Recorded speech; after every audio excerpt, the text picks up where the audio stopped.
Well, hello and welcome to the November installment of Science Communication Lunch and Learn.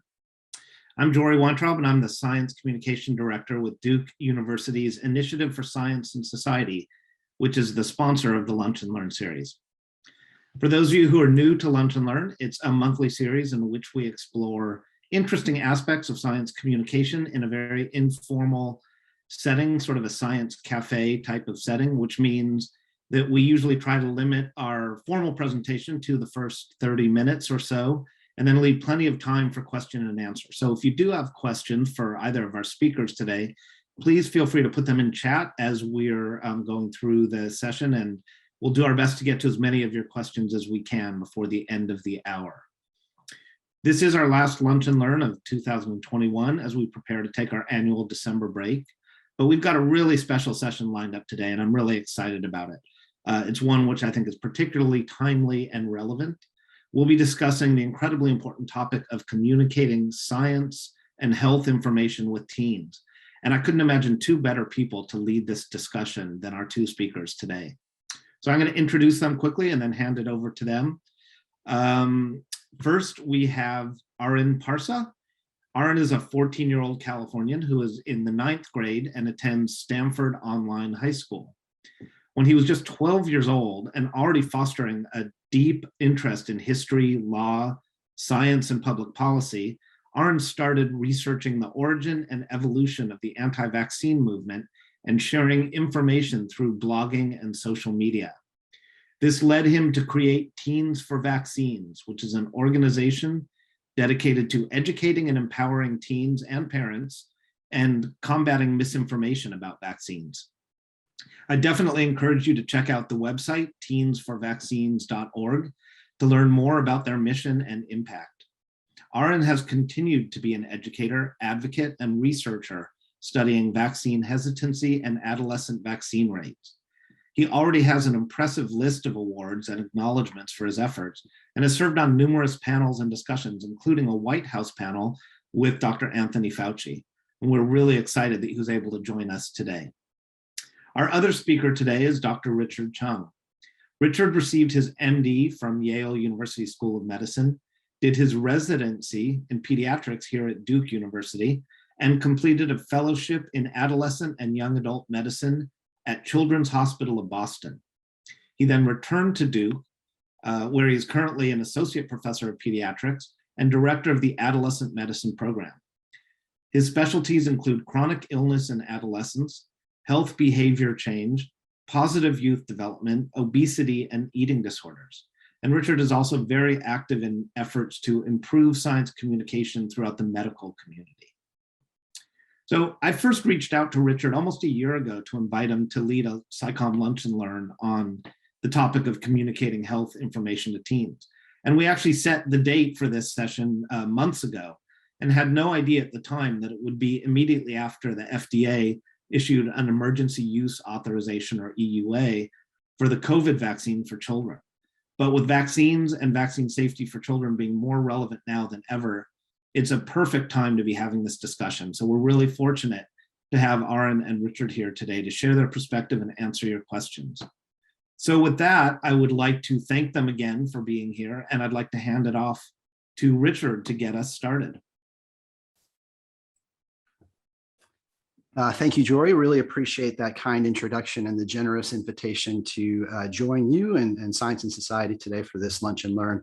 And I'll talk a little bit more about Arin in just a moment, but certainly grateful also for him making time to join us. Jory and I were joking before the session that we are not Anthony Fauci, but if you combine the two of us and multiply by maybe 1,000, maybe we can kind of get close to the cool factor of that real honor that Arin enjoyed previously.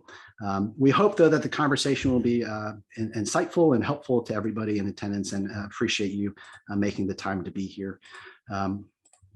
So as Jory mentioned, I work here at Duke as a faculty member in pediatrics, exclusively focused on the care of young people, specifically teens and young adults. And My clinical day job, for the most part, is working to communicate health information to young people, to support them in getting good information, working through it for themselves, and then making positive health decisions using that information. And so this is something that I do continually. I will say through that experience, though, that I've determined that I am no expert in this, but rather as we say, a lifelong learner, because communicating is not always straightforward, and it's an evolving landscape. And so that's why I think Arin being here and sharing his time with us is so critical, because of his active experience in this space. I'll share a little bit about our perspective around teens generally to kind of frame the conversation. So health information, of course, is critical for all of us, but particularly during adolescence, when real critical decisions are being made, attitudes are being formed, and health impacts are already being felt. But then this is also particularly relevant in this moment in history, right? If we think about the COVID pandemic and everything that it's done in impacting all of us, but particularly young people, and the ways that it's kind of disruptive their day-to-day, impacted their health, and also really compelled them to take in information, to try to understand it, and to act on it. And so this conversation, I think, is, as Jory mentioned, highly relevant.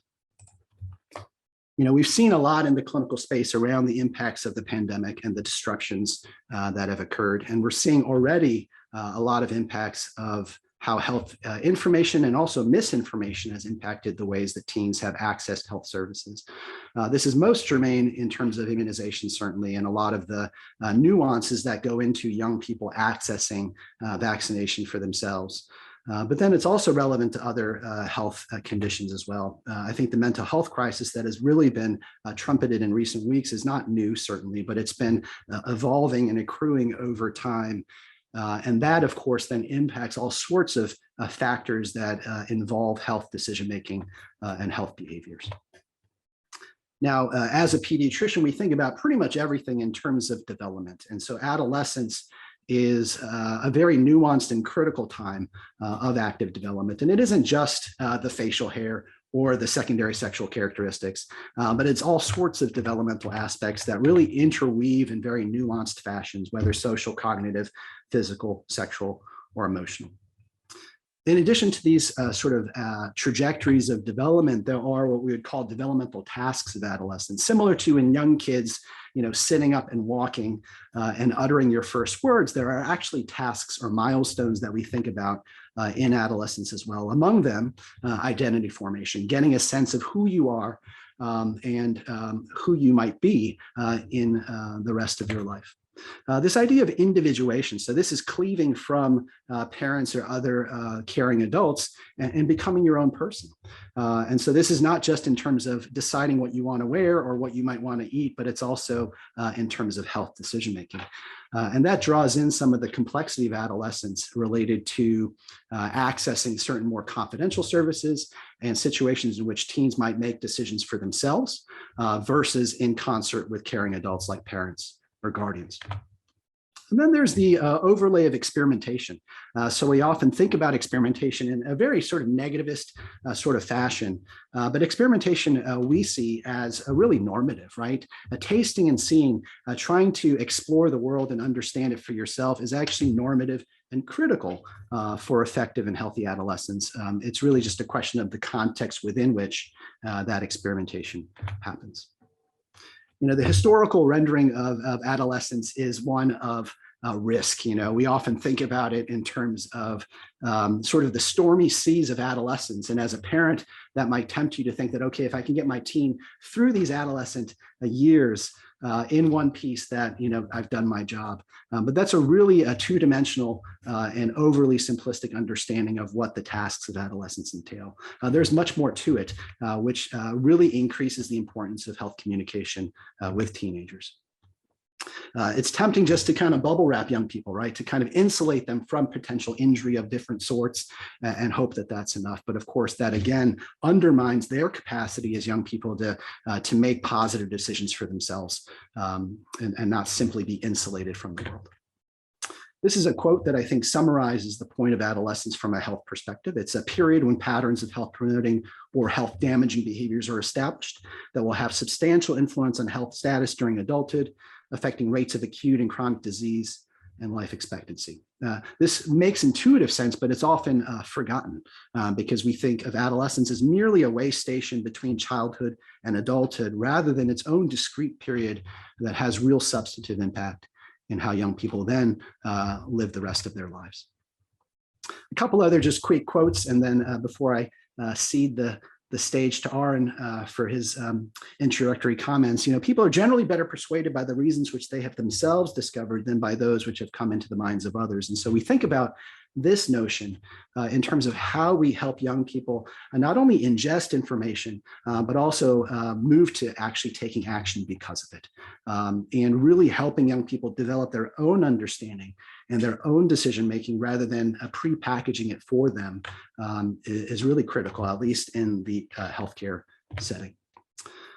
And then there's this constant conundrum between, if we communicate health information, do we really focus on the mind, the nuts and bolts of the information and the quote rational thinking that goes along with that, or do we focus on the heart? And I think we as human beings in general, I think probably, my opinion, tend to veer more towards the heart in our decision making, and then we kind of marshal all of our cognitive capacity to rationalize our behavior subsequently. And so, balancing these two perspectives, both being critical, is I think part of this task of communicating health information in a way that's not only intelligible, but again, actionable. We did have some conversation also here in the state of North Carolina with our colleagues at the North Carolina Department of Health and Human Services. And so with the advent of COVID vaccine for adolescents earlier in the year, they had their own really multifaceted communication effort to really get the word out. And key themes, which I think will probably resonate with what Arin will share, are around really speaking to teens rather than around them or merely about them, communicating information that is relevant to them, focusing on getting back to normal in the pandemic, focusing on their capacity to make positive change through their vaccine decision making, and then using different modalities, whether it's a social media or otherwise, or the involvement of influencers, of people who may be trusted messengers for a variety of reasons. And so Just Josh is actually, he has many more followers than I do in social media, a really impactful young person who took it upon himself to be an outspoken advocate for vaccination here in the state of North Carolina. So with those sort of introductory comments said, I do want to invite Arin to come on screen. Arin, as Jory mentioned, is a really remarkable partner in this work. Thankful that he's taking the time from California to beam in. And Arin's going to share just a bit about his work over the next several minutes. Go ahead, Arin. Yeah. So, so Dr. Can I share my screen? Yeah, let's see. You should have screen sharing privileges. Let's see if it. Share portion of screen. Okay. There you go. Yep, you're all set. Okay. Okay. So, yeah, sorry, I'm just trying to make sure that this works. Yeah, there. Looks perfect now. Yeah. Sorry, I don't know what that is. Okay. Okay. So help. I we just lost your slides. I don't know what's going on today. My slides are just going haywire today. Okay, there we go. So everyone can see it now, right? Yep, you're good. Okay. So thank you, Dr. Chung, for the very insightful presentation. And it's truly an honor to be here today to talk about how teens can be engaged in vaccine advocacy. So as Jory mentioned, my name is Arin. I am a high schooler from California. I founded Teens for Vaccines at the height of the measles outbreak of 2019 before the pandemic.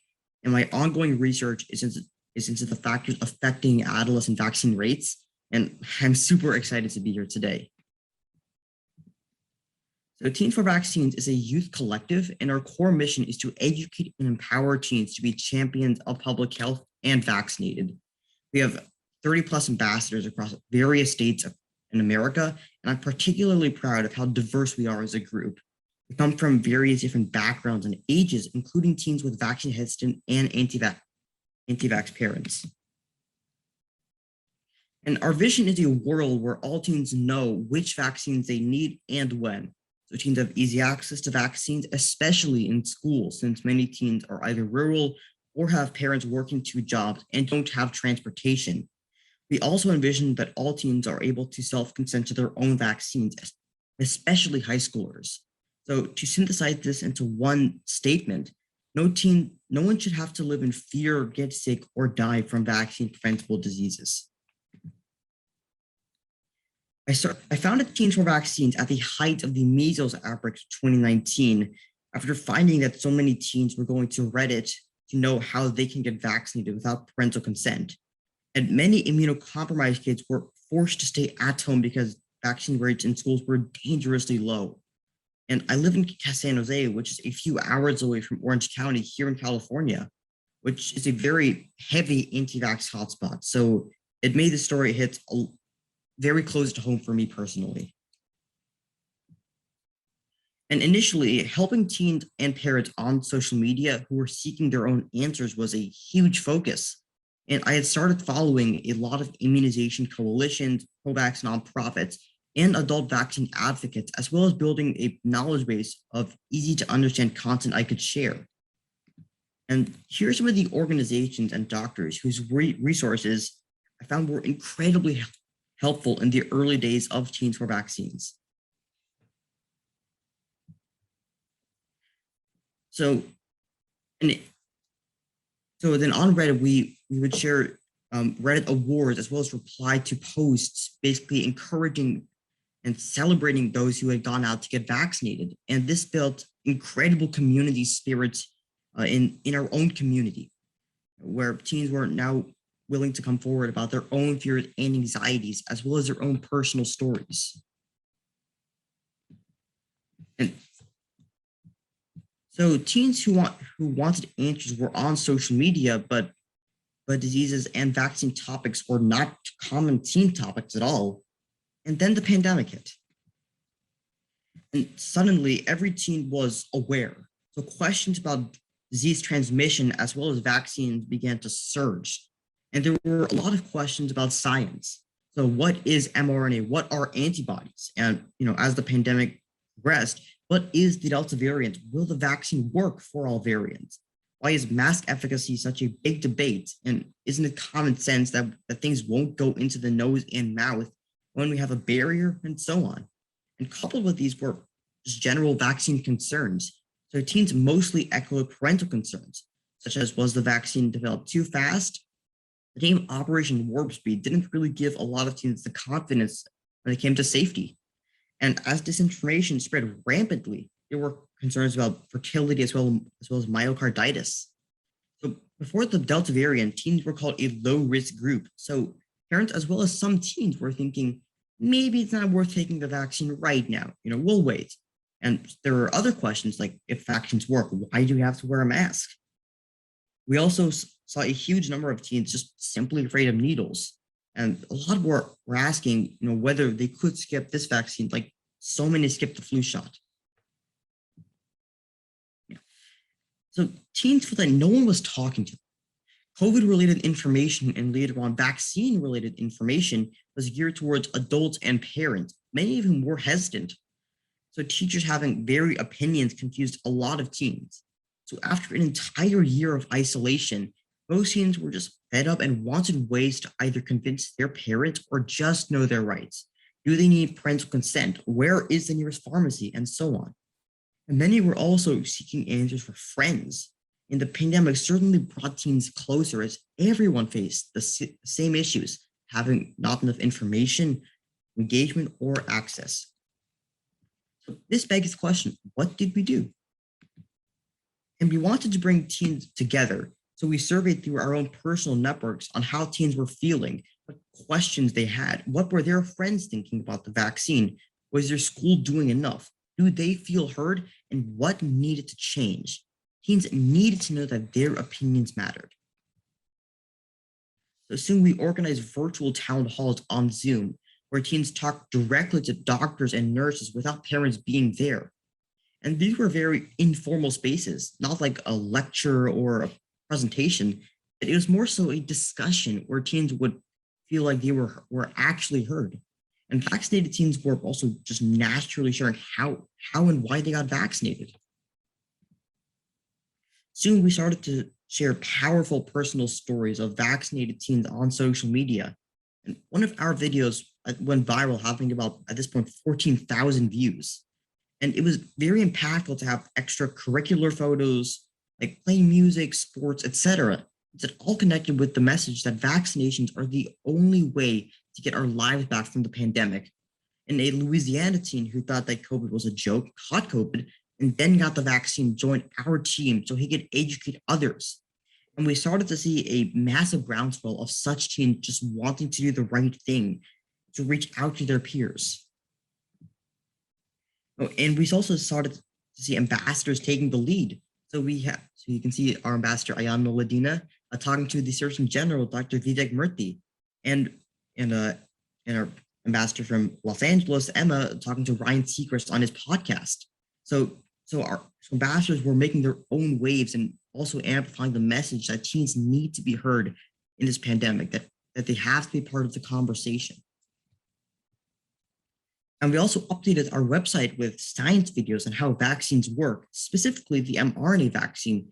What is community immunity? And above all, why vaccination is not just a personal choice. It affects people around us.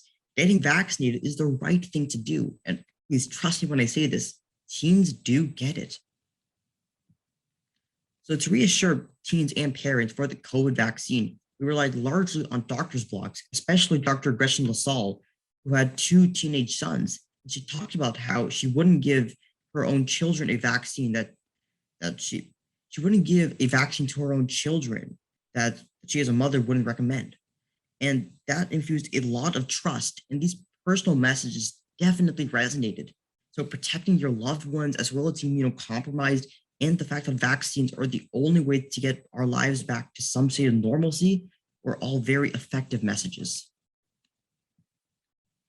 And as we were helping teens convince their parents, we wrote down all of our tips in a guide, the most important of which are: get your facts down, don't fight with your parents, lean on personal stories, use doctors and nurses to bridge the conversation with parents, be persistent.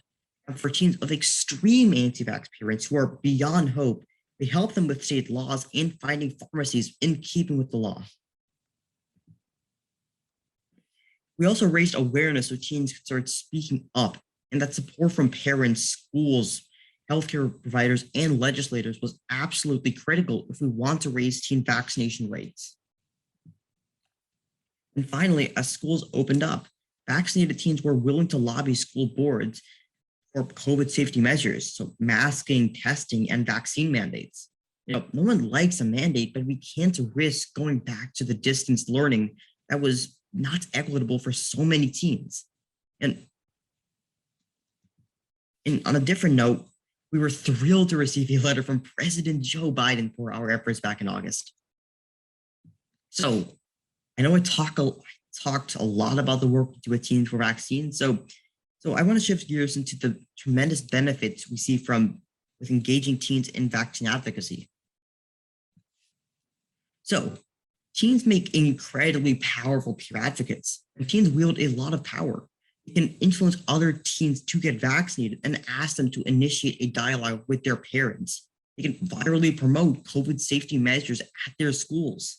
And frankly, when teens know their routine vaccine schedules and the importance of not missing a well-cared check, we will certainly have higher vaccine rates. By distributing vaccine literature or organizing vaccine campaigns, teens can significantly reduce the burden on health departments and immunization coalitions. And teens can also design incredibly effective messages for promoting vaccinations.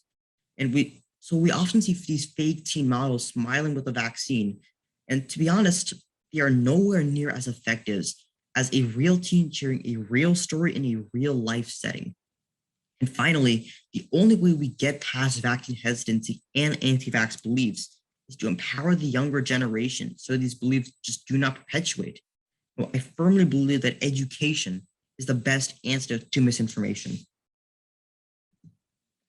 Now, I'd just like to share the critical insights into teen behaviors for maximizing engagement based on our experience over the past 2.5 years. So there's a lot on this slide, and I apologize, but these are all incredibly important aspects to remember. So teens will engage more when you ask for their opinions, brainstorm solutions, and make them a part of the decision making. So engaging teen leaders from student government, youth organizations, club faculty, as well as sports coaches will further engage a larger number of teens. And about educational content, it simply is not true that teens believe everything they read on social media. They just don't. We still trust our teachers, doctors, and nurses. We need to make sure that teens are being reached by these trusted individuals. For teen outreach efforts, we often forget about the younger teens, ages 13 to 14. And we all know HPV rates among younger teens are lower due to parental hesitancy and unawareness. So even with COVID, younger teens don't speak up. Younger teens don't speak up as much, while older teens are out there going out of their way to rebel. So pairing younger teens and older teens can go an incredibly long way.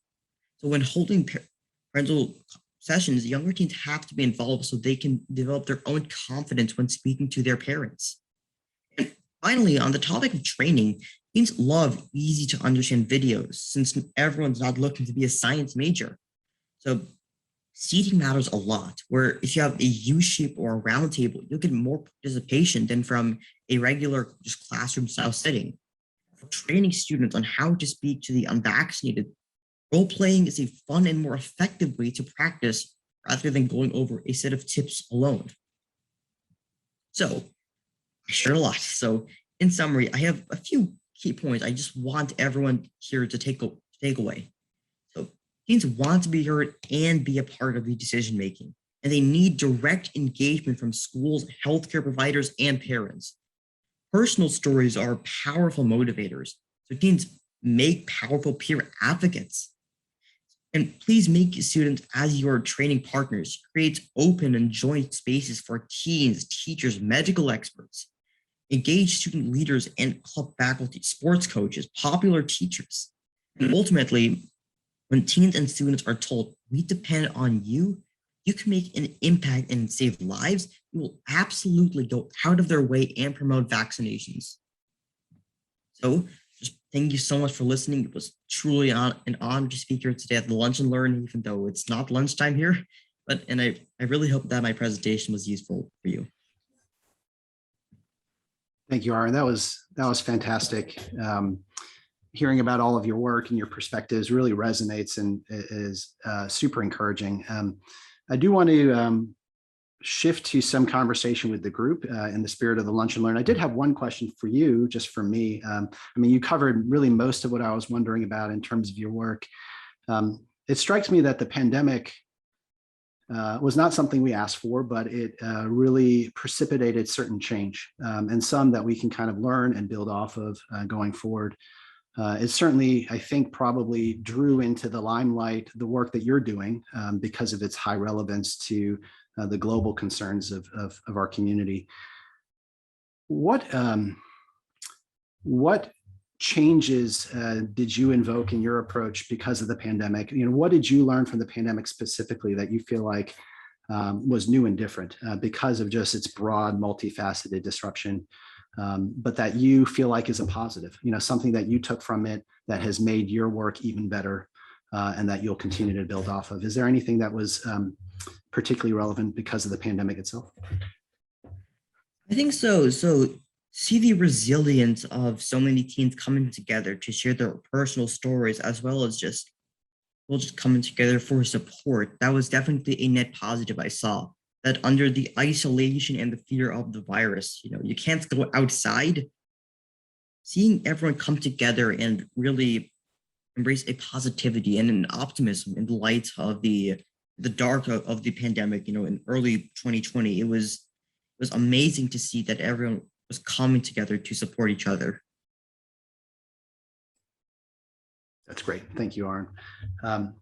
Jory, do we have questions from the group that we can kind of dive into? We do. We had some questions in chat, and if people have additional questions, I'd like to encourage you to put them in chat now. We also received some questions at the time that people RSVP'd.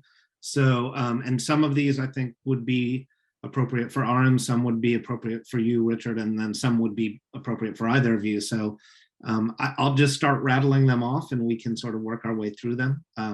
So the first one is one that was posted in chat just now, and we actually received a couple similar questions that were pre-submitted, but I'll read the one that was in chat, which is, what is the best way to communicate with teens on topics about which their parents hold understandings counter to the mainstream scientific community? And I just want to say, Arin, you had that one slide at the end where you talked about strategies for communicating with teens, which I thought was excellent. And I think you touched on some of that, but I'd love for both of you, from your perspective, to address this question of, how do you engage with teens when they disagree with their parents in terms of their understanding of mainstream science, and how would you communicate with parents in that situation as well?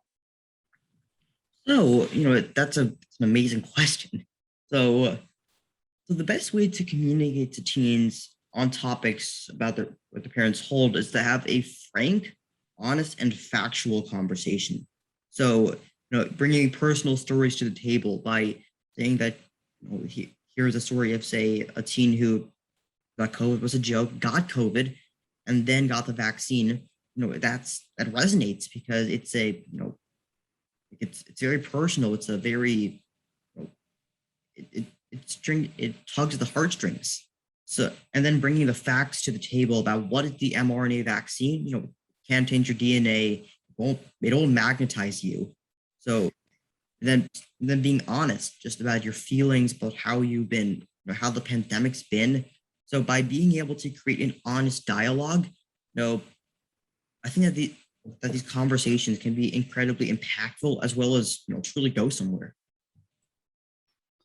Yeah, I resonate with all of that for sure. And I do think that this general topic of how do we navigate this triad between the source of information, in my case, a healthcare provider, the young person who is in development and working towards increasing independence and decision-making, and then the caring adult, the parent. And it's not uncommon, actually, and it may not just be immunization or COVID, but it's not uncommon, newsflash, that teens and parents don't always agree on specific things. And so this comes up a lot. I do think we try to frame it, particularly for the parent or guardian, as a real positive thing, actually, that a young person being able to think for themselves, to take in information and to really exercise those skills around how you hear something, sort of interpret it, and then decide whether to accept it or not. Like, those are actually critical skills that I hope parents want for their young people. And so really framing it as an opportunity for positive development in terms of health information and health literacy and decision-making for the young person. That said, I think particularly with the COVID vaccine, we had a lot of a disconnect between parents and young people around accepting the vaccine, let's say for a 16-year-old. And in the state of North Carolina, that whole issue was complicated in terms of who could consent and accept the vaccine. But yeah, I think starting with truth-telling first and foremost, but then validating, I think, the concerns and the vantage points of each person in the room, really elevating the young person and saying that, helping them to understand and make decisions for themselves, really communicating to young people that they actually, especially at this age, can and should be, as I mentioned before, individuating, cleaving from parents and guardians, and starting to think, okay, I can actually form opinions of my own. Like, not everything actually has to be filtered through my parents or guardians. Like, that sometimes is a new idea for young people. And then under the duress of the pandemic, being thrust into that position was pretty abrupt for people. But I think maybe as a silver lining was an opportunity for a lot of young people to learn and grow. Yeah, those are great responses from both of you. Thank you. And a follow-up question, which was pre-submitted, but actually, which I think is related. The question was, what are the differences between speaking with teens directly versus the parents of teens? And what I'm really interested in is, do you find, either of you or both of you, that the teens or the parents tend to be more receptive to science-based arguments? Can you make generalizations like that, or is it really dependent on the individuals that you're dealing with? I'll open it up to whichever one of you wants to respond first. Go ahead, Arin. Did you have a response? No, I think so. I think that you can go first. I'm curious, yeah, and I would love, Arin, if you wanted to comment when you do respond. Your work to equip teens to talk to their parents, to actually impact their parents' perspectives and understandings, I think is particularly interesting and highly relevant. Yeah, I think when talking with parents or guardians, I always have to kind of take a step back and try to, as we say, put myself in their shoes. And as a parent myself of younger and sort of an early adolescent, I get it, right? When you're worried about your teen and you are hoping beyond hope for a particular decision or a particular outcome, as human beings, our inclination is to exert control, right? Is to direct the information and the decision-making and the behaviors that we think are the right thing for our teen. And I think validating that impulse is really important to help parents and guardians just realize that it's actually not at core a negative impulse. However, doing so and being overly controlling and really not elevating your teen to the level of information gathering, decision-making, and behavior that they're ready for can really undermine them in the long run, right? And so validating their concern, but then also trying to elevate the teen and really framing that as a positive thing for the parent and guardian. And then helping them to distinguish their anxiety as a parent from what actually would be helpful for their teen in this particular moment.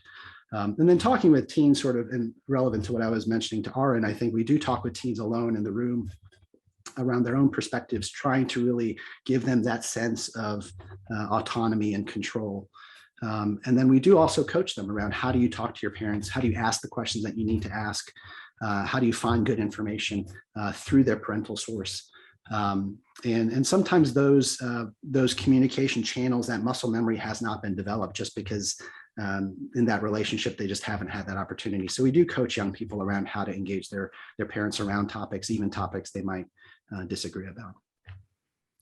That's great. And Arin, from your perspective, have you noticed any sort of tangible difference interacting with your peers, with other teens versus interacting with their parents?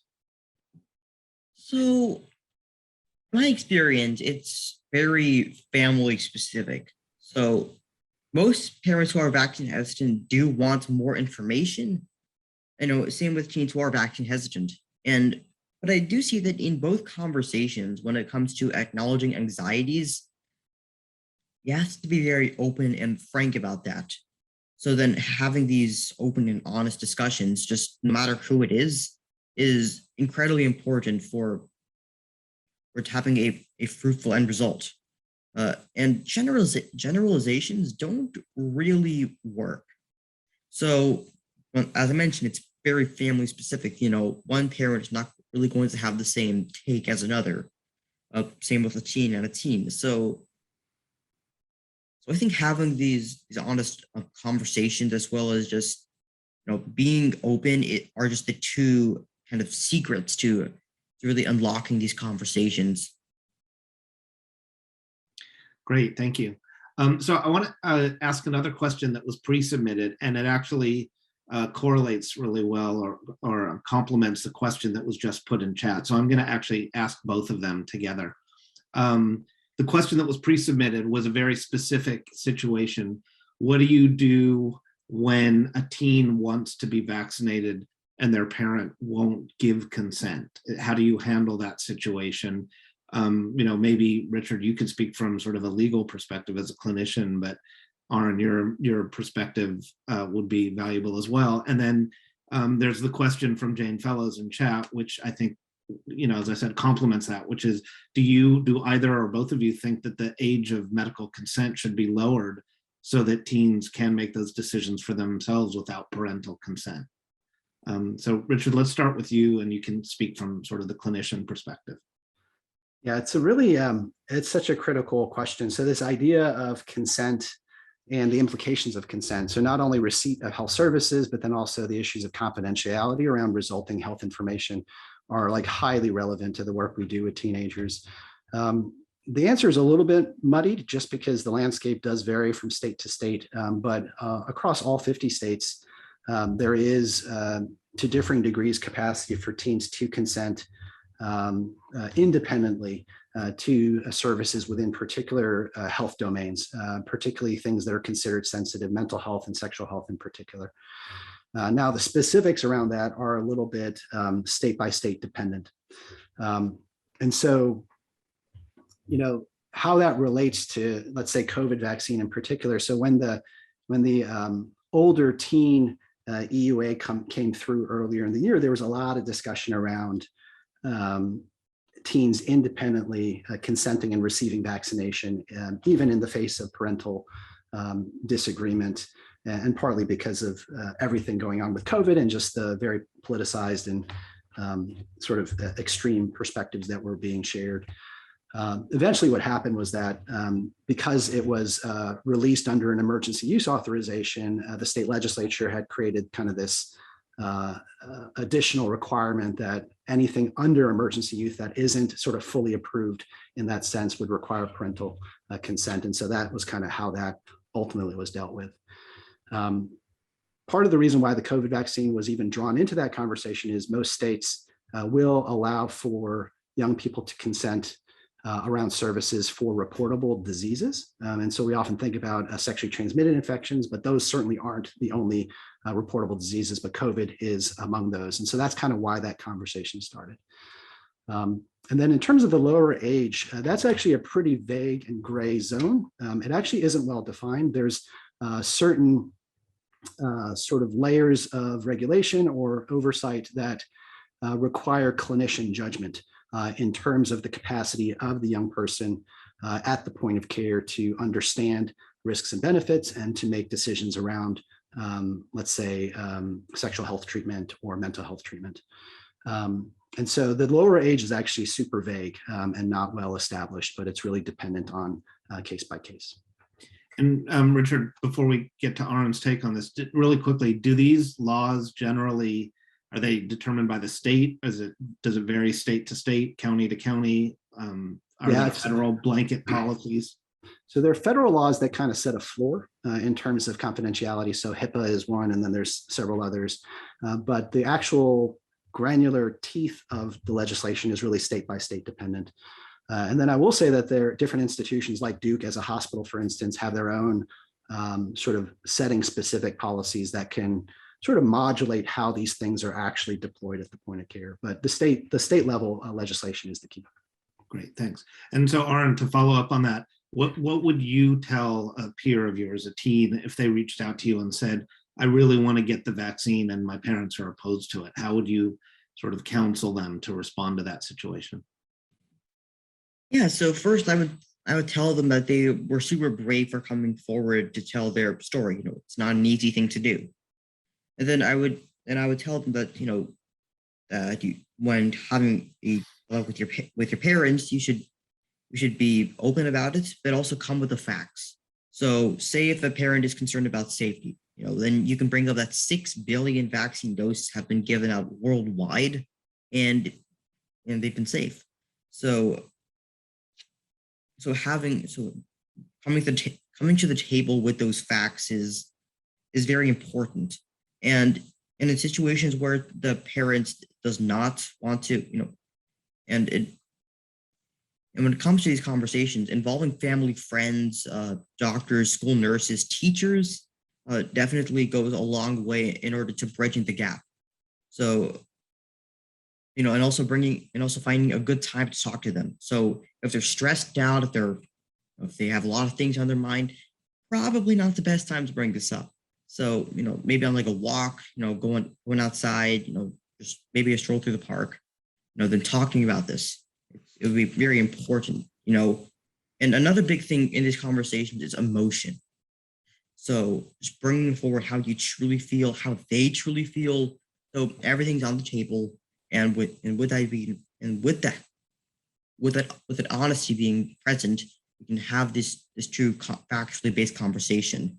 And for teens of extreme anti-vax parents, where there's no real hope, we do help them with their state's minor consent laws, and the various state rules. If it's a separated family, we will definitely go out of our way to make sure that, just to verify the state rules to make sure there are different options for getting vaccinated, all keeping in with the law. And then we tell them where the nearest pharmacy is and get them in contact with their local state health department, as well as a immunization coalition. And then in the chat, the question about the age of consent, it should definitely be lowered. So, teens, at least high schoolers, should be able to make their own personal decisions about health for themselves. But we do want to involve parents in this. At the end of the day, we love our parents, and we want them to be in the loop when it comes to these very important decisions.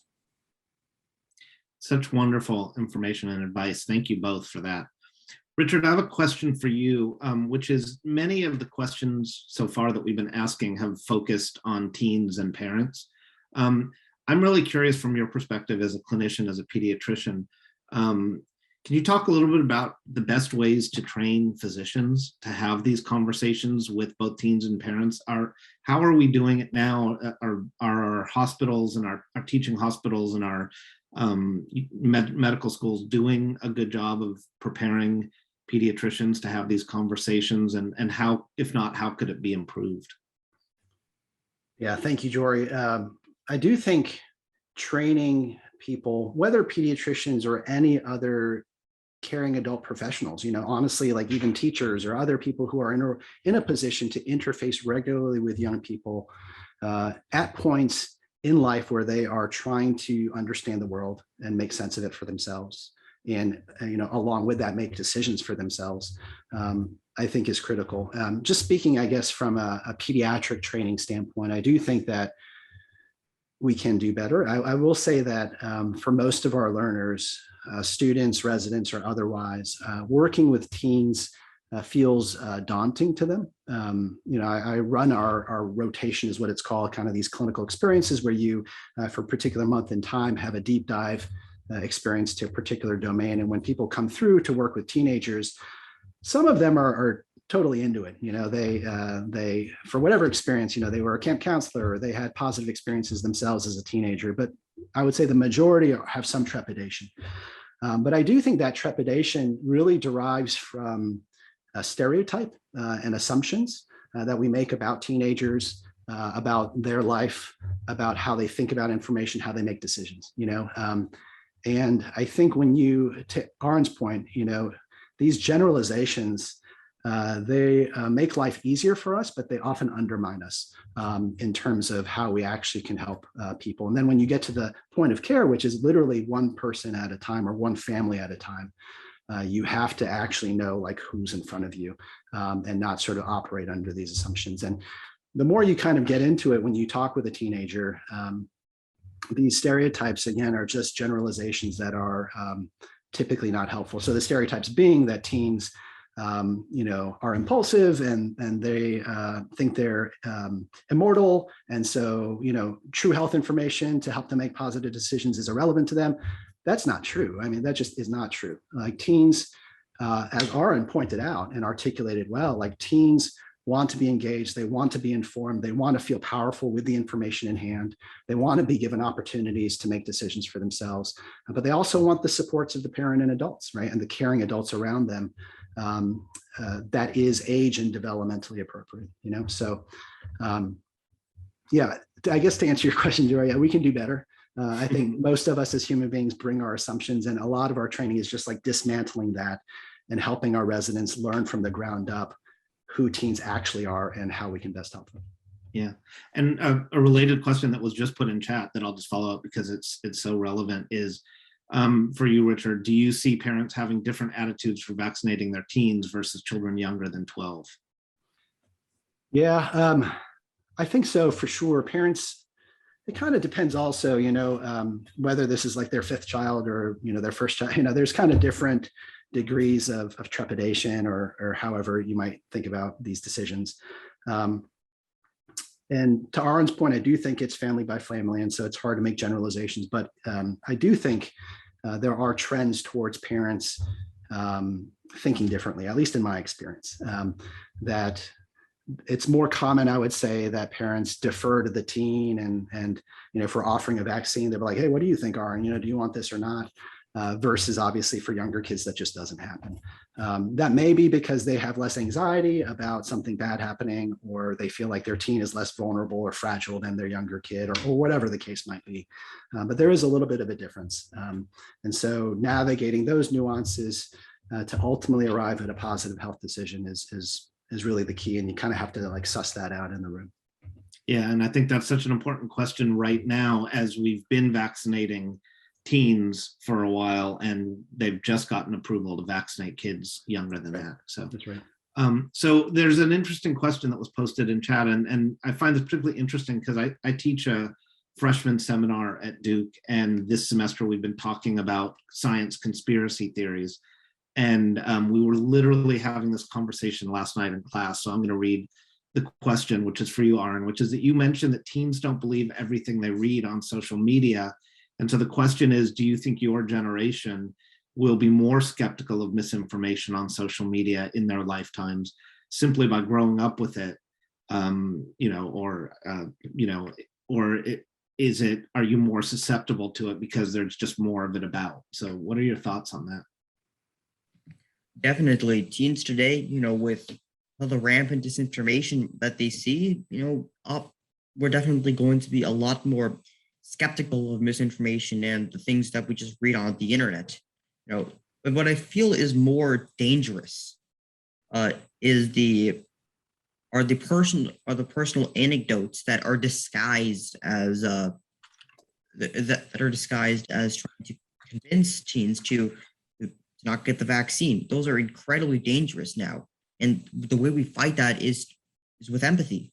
So by countering these personal stories with actual personal stories of teens who suffered through COVID or suffering from long haul COVID, and just overall personal stories of why they got the vaccine.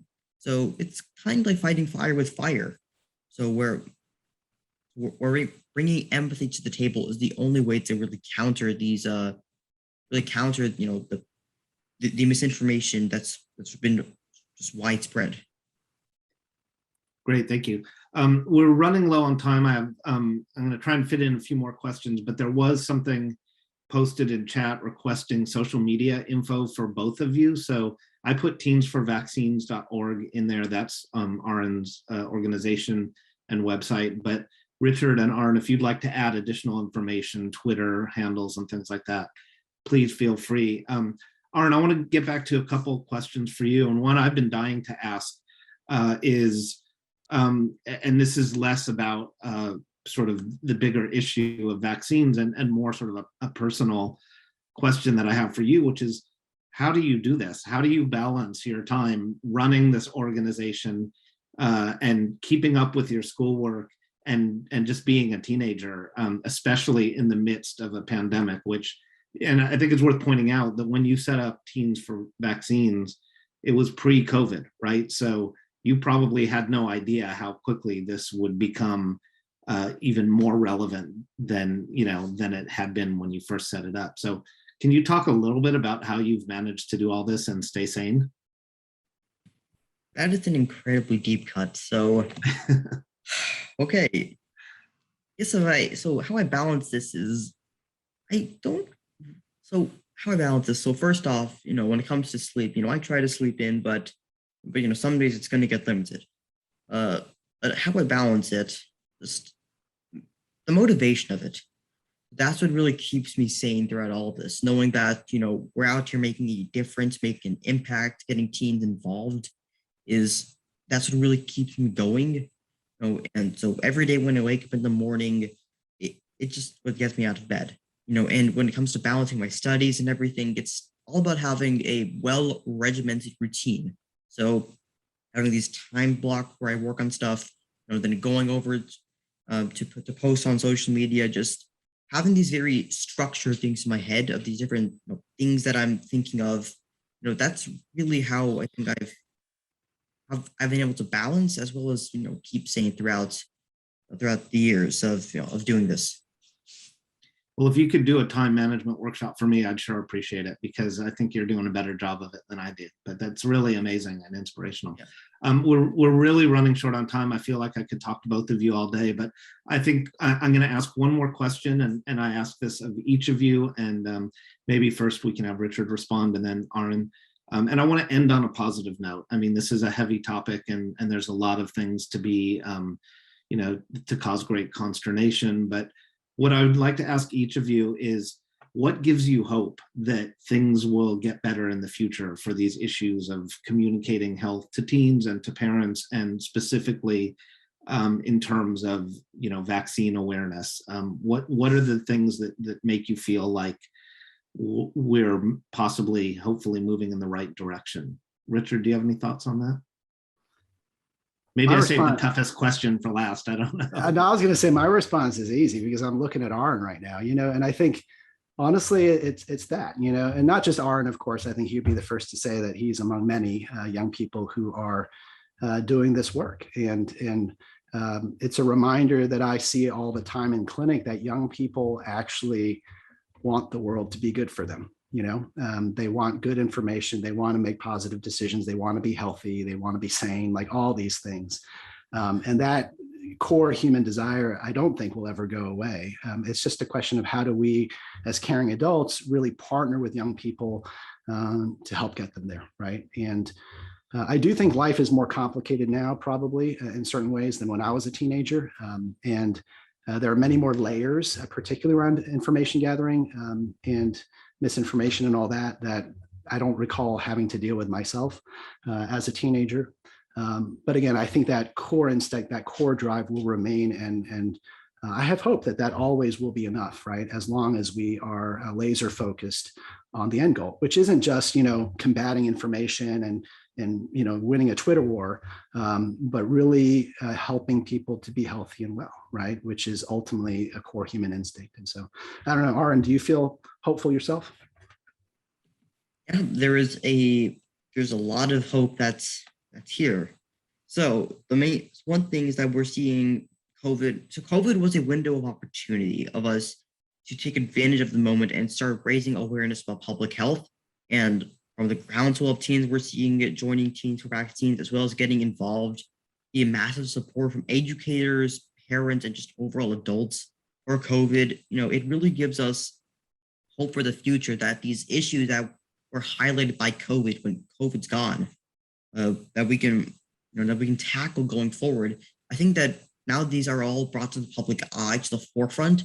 So then, with this being the spotlight, with this being a major national issue, there's definitely a lot of hope for that we can tackle this in the near future, with the post-COVID era dawning on us.